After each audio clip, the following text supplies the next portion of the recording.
Hi guys, it's Scott, Operations Manager here, Florida Structural Group. We're in Marco Island at one of our bigger projects, South Seas. We're actually doing the parking garage in between buildings, our towers 1 and 2. Today we got the guys, they're actually downstairs, they're chipping some concrete. The engineer just approved to be removed. We got some guys up prepping the deck, getting ready for the coating tomorrow of the last top coat, which would be 346 by Tremco, and some sand. Thanks for checking us out.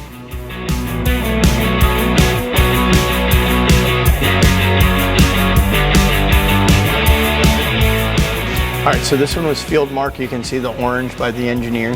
So what we did was we chipped it out, squared it off. We cleaned the rebar to clean steel. And then what's on here now, which you can see is kind of wet, is an epoxy coating or corrosion inhibitor. And then this will dry, and then we'll pack this full of concrete. What's going on here? It looks like some broken old conduit, which was rusting, which was caused the stucco and the concrete to crack or delaminate. So we'll do the same thing over there. We'll clean it up, we'll square it off, get approval, and we'll pour it back with concrete. The engineer of record was out here today. They come through and they do a visual inspection or sounding with a hammer or chain. And what they're trying to do is designate structural deficiencies, basically what's going on. So they go through and mark them, as you can see in other areas. And then we go through and we open them up and evaluate them. Here's an expansion joint, control joint, construction joint. They all call different things. So this is the split in between the two actual structures, one over here, one over here.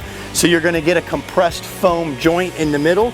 This is epoxy and sand to fill the void that was here. It'll get caulked, and then a metal plate will go over it to stop the traffic of the cars from ruining it. And this is what you call an expansion joint. All right, so what we got going over here is this is a casing bead, which is our stucco stop. So this is elevated about a ½ inch off the deck. So this is a blue primer for the new application of the stucco. We'll patch this in, prime it, paint it, and that'll be the finished product.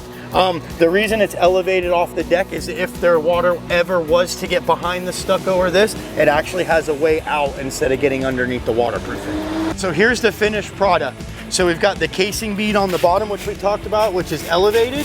We've got the new stucco textured to match. It's primed and then painted, and that's the finished product. So we've had to install scuppers as we go. What that is lets the water run to it and drain off, so these people aren't stepping in a pile of water. So here is the process of the actual base coat, which is the second layer of the waterproofing. It's a primer, then a base coat.